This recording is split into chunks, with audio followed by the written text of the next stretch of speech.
Scripture tells us that as Jesus stood before Pontius Pilate on the day of his crucifixion, Pilate said to Jesus, "Are you a king?" Jesus answered, "You say I am a king. To this end I was born, and for this cause I came into the world, that I should bear witness unto the truth. Everyone that is of the truth hears my voice." And Pilate replied to Jesus, "What is truth?" Marcus Grodi was a Lutheran minister with a strong connection to the people of his congregation. He felt a deep personal responsibility to guide the people of his church family to the truth. Search for truth, and that's the best way of describing my own journey to the Catholic faith. It's, how do I know what's true? See, as a pastor, first of all, I wanted to be the best pastor I could be, so that I could one day stand before my Lord, say that I've done the best that I can given the gifts and the talents and the graces you've given me. I couldn't think of anything else more important to aim for than being the best at what it is God's called me to be. But I also knew that as a leader of souls, as a pastor, that I would one day stand before Jesus, responsible for how I led people. Those people trusted that I was leading them correctly.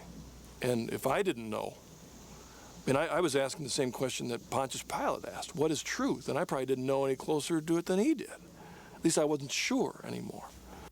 We're called to become saints. We're called to grow in holiness.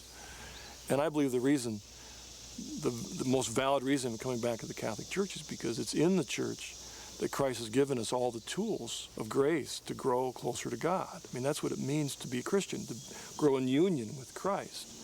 Marcus Grodi has now turned his passion for the pulpit into the creation of the Coming Home Network, an association designed to assist former Protestants, and particularly Protestant ministers, in their conversion to Catholicism.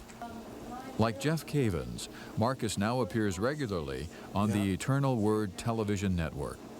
The Coming Home Network started basically out of the experiences of myself and other Protestant clergy who came home to the Catholic Church and then, upon coming home, discovered with great surprise that there were others of us. Because most of us came from backgrounds where we had never heard of a Protestant clergyman converting to the Catholic Church.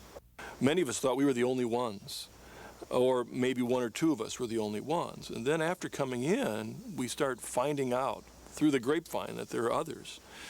And what is unique about what seems to be happening today is that there are conversions happening from every conceivable denomination in America. Our desire is not to argue people in, but to inform them of the truth of the church that they probably have never heard in their entire life. I get more enjoyment when I talk with Protestants on the journey.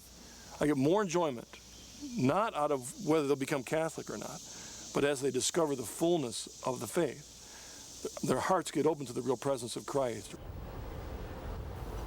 For Marcus Grodi, Scott Hahn, Larry Lewis, and Jeff Cavins, their respective faith journeys and the eventual decision to leave their individual churches had implications that went far beyond merely changing denominations.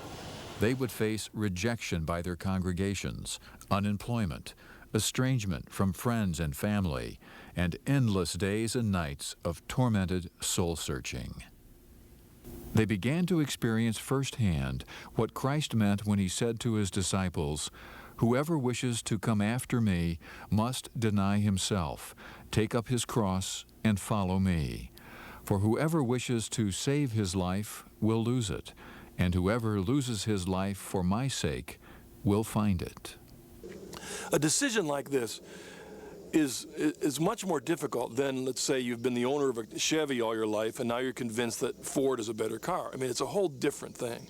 This cuts at the root of a person's self-image, their whole support, their vocation, what they're going to do for the rest of their life. And I could give a number of examples of people who's, on the one sense, are deeply drawn by the joy of coming home to the Catholic Church, but on the other hand, their lives are a disaster because of the decision they've made. Well, the first kind of pain